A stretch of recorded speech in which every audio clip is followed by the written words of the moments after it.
Hi guys, welcome to chapter 17.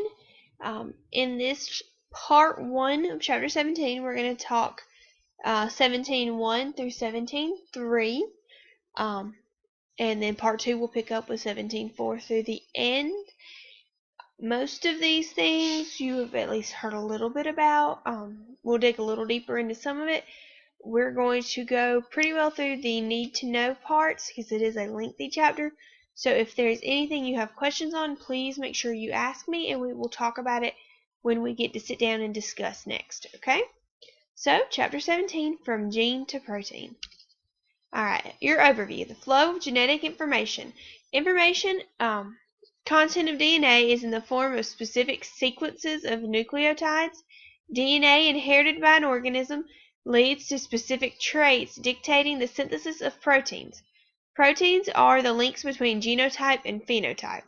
Gene expression is the process by which DNA directs protein synthesis and it includes two stages, transcription and translation. Okay, here's showing that gene expression. This white deer here has a trait for albinism, while its phenotype is colored like the other two. The albinism trait is keeping the colored gene from being expressed. It's repressing that gene. So the only thing that is expressed is the lack of color, the white fur. Okay, that's that gene expression there. It's the colored deer are expressing the gene for color, so therefore that's what they look like. That's their phenotype. Okay. Alright, 17.1, titled Genes Specify Proteins via Transcription and Translation. How was the fundamental relationship between genes and proteins discovered? Alright, some evidence from the study of metabolic defects in 1909. British physician Archibald Garrod first suggested that genes dictate phenotypes through enzymes that catalyze specific chemical reactions. He thought symptoms of an inherited disease reflect an inability to synthesize a certain enzyme. Linking genes to enzymes required understanding that cells synthesize and degrade molecules in a series of steps, a metabolic pathway. Alright, George Beadle and Edward Tatum exposed bread mold to X-rays, creating mutants that were unable to survive on minimal medium as a result of an inability to certain molecules. Using crosses, they identified 3 classes of arginine deficient mutants, each lacking a different enzyme necessary for synthesizing arginine. They developed a one gene, one enzyme hypothesis, which states that each gene dictates production of a specific enzyme. Okay, here's showing their experiment. Showing your growth on the wild-type cells growing and dividing. There's no growth on this minimal medium in your mutant cells. Okay, that was their experiment. Their results, as they found, minimal medium control wild-type plus these different additives. Alright, arginine was your second control. All wild-type had growth. Your classes of mutants, different classes of mutants showed no growth on minimal medium with no additives.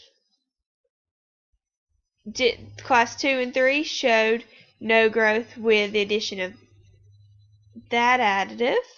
The citrulline additive did not help class 3 mutants to grow, but with arginine added, all of your classes of mutants still grew. So they concluded that arginine is a necessary precursor for your gene for growth to occur in these different mediums. Okay? For that mold to grow. Okay? Alright. The products of gene expression, a developing story. Some proteins aren't enzymes, so researchers later revised the hypothesis to one gene, one protein. Many proteins are composed of several polypeptides, each of which has its own gene. Therefore, Beadle and Tatum's hypothesis is now restated as one gene, one polypeptide hypothesis. Note that it is common to refer to gene products as proteins rather than polypeptides. RNA is the intermediate between genes and proteins for which they code. Transcription is the synthesis of RNA under the direction of DNA. So it's going DNA to RNA. Transcription produces messenger RNA or mRNA. Translation is the synthesis of a polypeptide which occurs under the direction of mRNA. So mRNA to a protein or polypeptide. Ribosomes are the sites of translation. So all translation occurs in the ribosome. Okay. In prokaryotes, mRNA produced by transcription is immediately translated without more processing. In a eukaryotic cell, the nuclear envelope separates transcription from translation. So transcription occurs in the nucleus, translation occurs in the ribosome in a eukaryotic cell. Eukaryotic RNA transcripts are modified through RNA processing to yield finished mRNA. A primary transcript is the initial RNA transcript from any gene. The central dogma is the concept that cells are governed by a cellular chain of command, DNA to RNA to proteins. Okay? Alright, this figure is on page 329 in your textbook, and what it is showing, as it zooms in on this section here, in a bacterial cell which lacks a nucleus, mRNA is produced by transcription and is immediately translated without additional processing. There is no additional processing, and it is translated immediately. Okay, transcription and translation all occur right there in the bacterial cell. However, in the eukaryotic cell, the nucleus provides a separate compartment for transcription. Original RNA transcript, called a pre-mRNA, is processed in various ways before leaving the nucleus as mRNA. Okay? Outside of mRNA, you then have translation. Alright, the genetic code. How are the instructions for assembling amino acids into proteins encoded into your DNA? Alright, there are 20 amino acids, but there are only 4 nucleotide bases in DNA. How many bases correspond to an amino acid? Glad you asked. That's where codons, triplets of bases, come into play. The flow of information from gene to protein is based on a triplet code, a series of non-overlapping 3 nucleotide words. These triplets are the smallest units of uniform length that can code for all of the amino acids. Example would be AGT at a particular position on the DNA strand results in the placement of an amino acid serine at the corresponding position of the polypeptide to be produced. During transcription, one of the 2 DNA strands, called the template strand, named for such just because what it is a template. It provides the template for ordering the sequence of nucleotides in an RNA transcript. During translation, the mRNA-based triplets, called codons, are read 5' to 3'. Each codon specifies the amino acid to be placed at the corresponding position along a polypeptide. This is a lot like the SNORC activity that you were doing today. Okay? Codons along an mRNA molecule are read by translation machinery in the 5' to 3' direction. Each codon specifies the addition of one of 20 amino acids.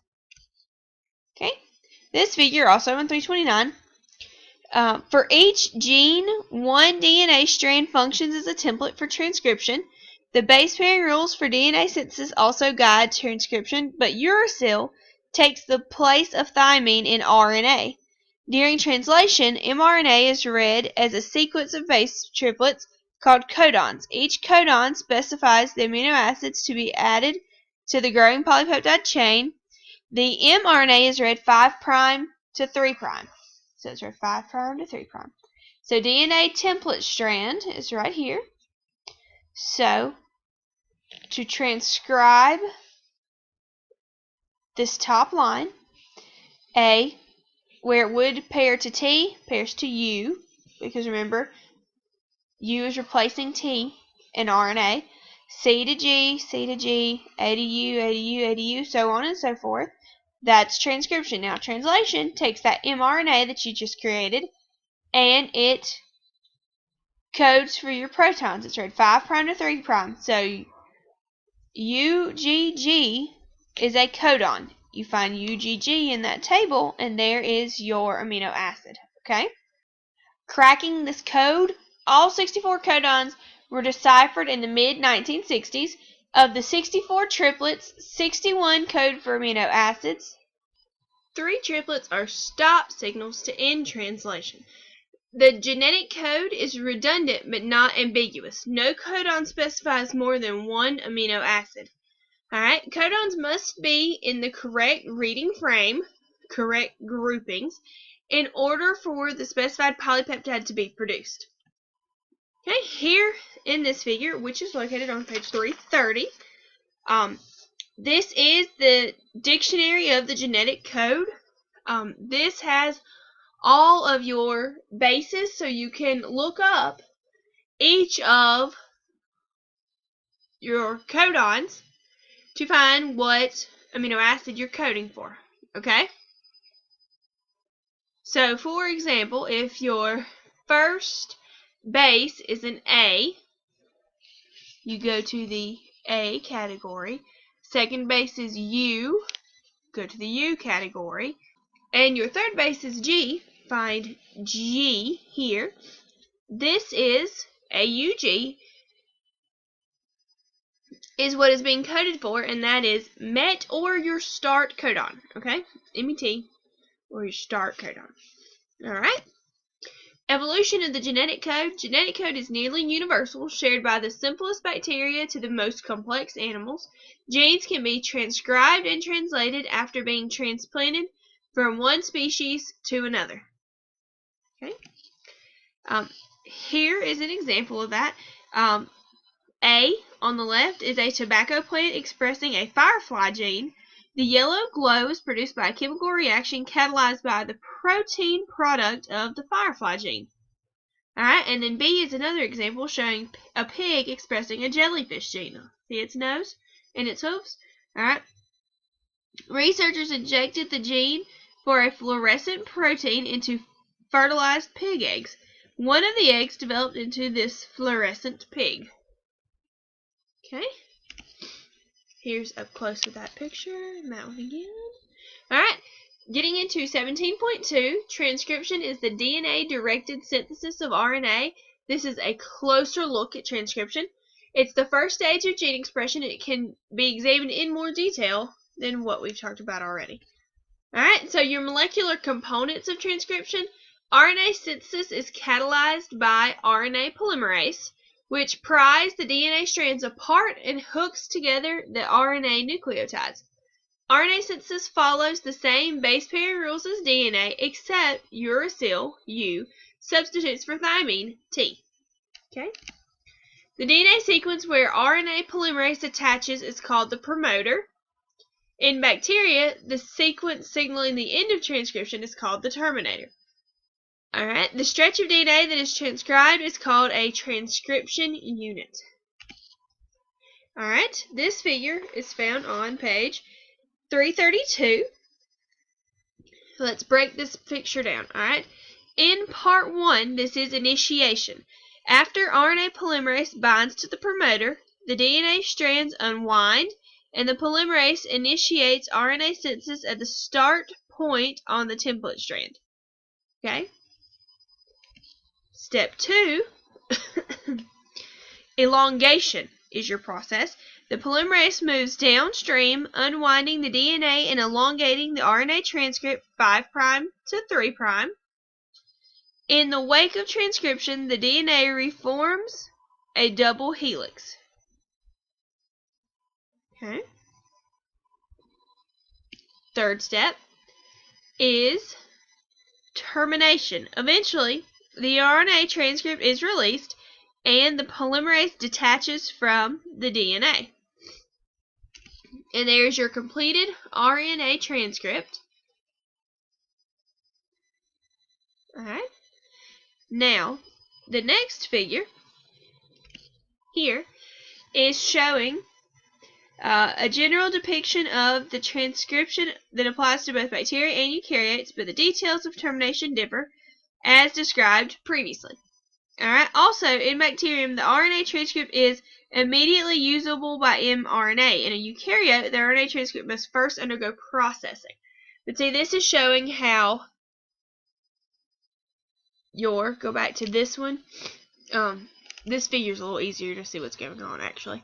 But your promoter goes through starting with the starting point, and the RNA polymerase unwinds that DNA, as you can see here. And then as your DNA is transcribed, it recoils behind where your synthesis is occurring. Okay? Alright, synthesis of an RNA transcript. There are 3 stages of transcription: initiation, elongation, and termination. Alright? RNA polymerase binding and initiation of transcripts. So let's look at initiation. Promoters signal the initiation of RNA synthesis.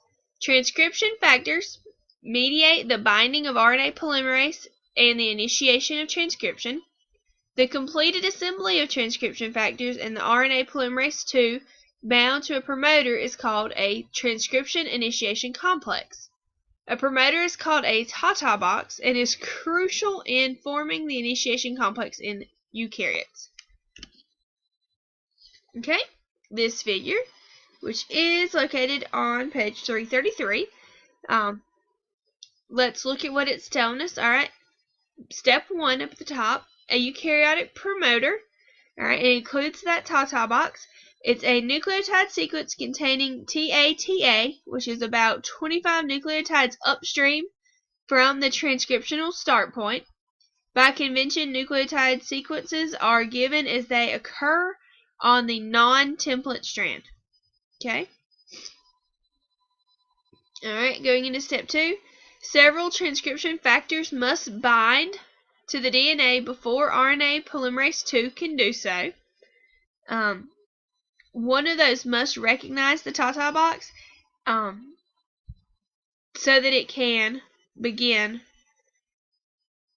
so RNA polymerase II can begin unwinding.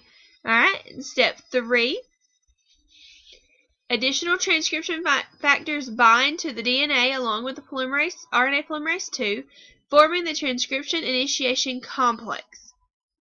Okay? In this picture, that is those additional factors are shown in purple. Alright, the DNA double helix unwinds and the RNA synthesis begins at the start point on the terminal strand. Okay. Let's see if there's anything you want to add to that.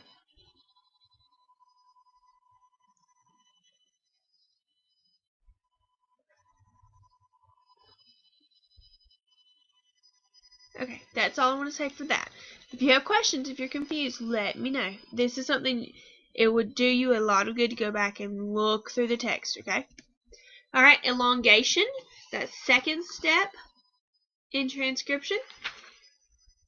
Alright, as RNA polymerase moves along the DNA, it untwists the double helix 10 to 20 bases at a time. Transcription progresses at a rate of 40 nucleotides per second in eukaryotes. Alright, a gene can be transcribed simultaneously by several RNA polymerases. And then going to termination. The mechanisms of termination are different in bacteria and eukaryotes. In bacteria, the polymerase stops transcription at the end of the terminator. In eukaryotes, the polymerase continues transcription after the pre-mRNA is cleaved from the growing RNA chain. The polymerase eventually falls off the DNA. Okay? We're into 17.3. This will be our last section for this point, or for this part of the video. Alright? 17.3 discusses eukaryotic cells and how they modify RNA after transcription. So before we can begin translation, we have to talk about what's going to happen that in between transcription and translation. Alright, enzymes in the eukaryotic nucleus modify pre-mRNA before the genetic messages are dispatched to the cytoplasm. During RNA processing, both ends of the primary transcript are usually altered. Also, usually some interior parts of the molecule are cut out and other parts are spliced together. Each end of a pre-mRNA molecule is modified in a particular way. The 5' end receives a modified nucleotide 5' cap. 3' end gets a poly A tail. These modifications share several functions. They seem to facilitate the export of mRNA out of the nucleus. They protect the mRNA from hydrolytic enzymes, and they help ribosomes attach to the 5' end. Because remember, this translation occurs in a ribosome, so they need help attaching to that 5' end for translation to occur. Okay, this figure, which is located on page 334, is showing your modified ends, the 5' cap and the poly A tail. These modified ends may promote the export of mRNA from the nucleus, help protect the mRNA from degradation. When the mRNA reaches the cytoplasm, the modified ends, in conjunction with certain cytoplasmic proteins, facilitate ribosome attachment. The 5' cap and poly A tail are not translated into a protein, nor are the regions called 5' untranslated region and 3' untranslated region. Unlike this one and this one, which are untranslated regions. These are the caps. Poly A tail and the 5' cap. Okay? Split genes and RNA splicing. Most eukaryotic genes and their RNA transcripts have long, non-coded stretches of nucleotides that lie between coding regions. These non-coding regions are called intervening sequences or introns. The other regions are called exons because they are usually expressed, usually translated into amino acid sequences. RNA splicing removes the introns and joins exons, creating an mRNA molecule with a continuous coding sequence. Okay? Those introns are non-coding, they're not expressed, most of the time they're spliced and removed so that the expressed genes are what is transcribed and translated. Okay? This figure is showing that splicing. Alright, see in this initial segment, your introns have been spliced out so that your exons are spliced together to end up with a whole coding segment. Okay?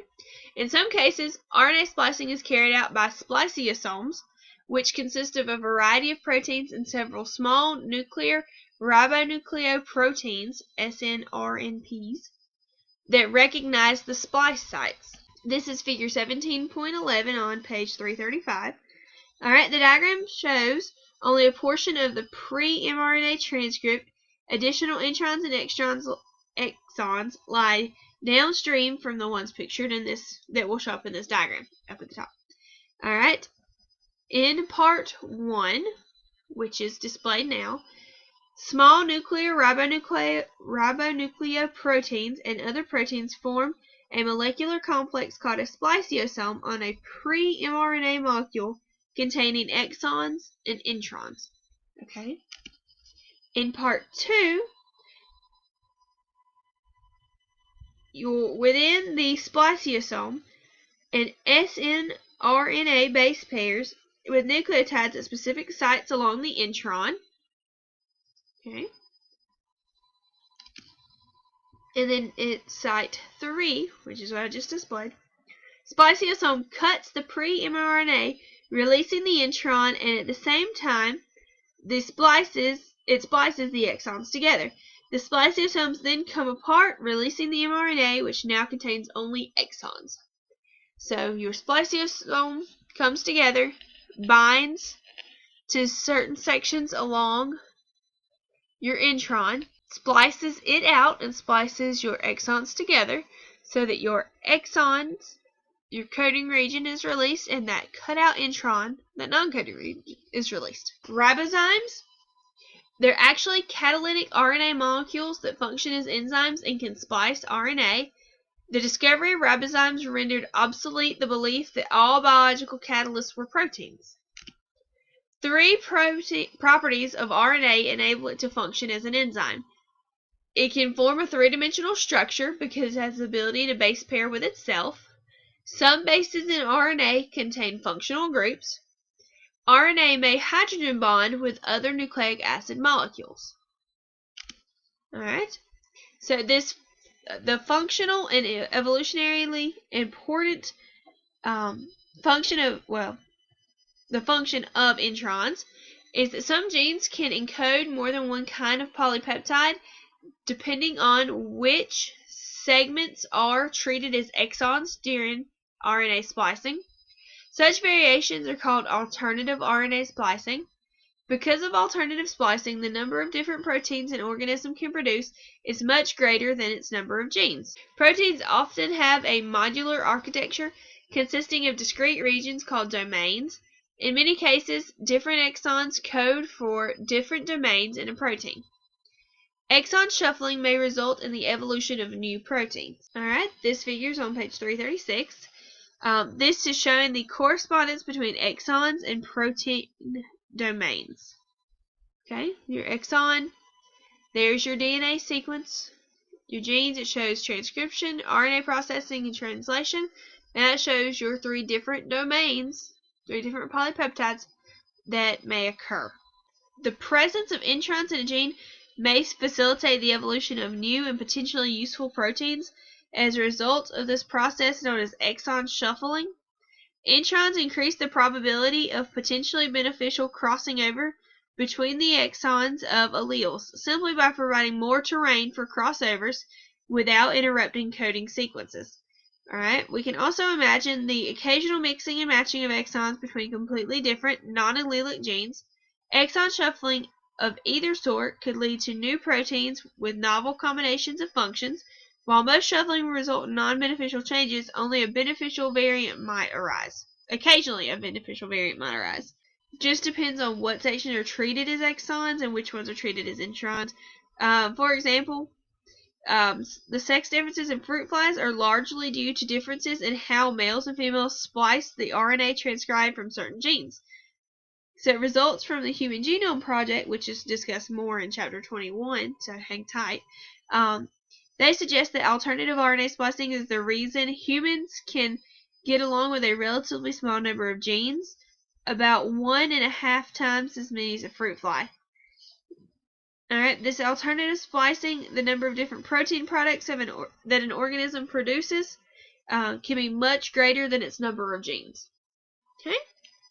And that wraps the first part of this video. If you have any questions, please let me know.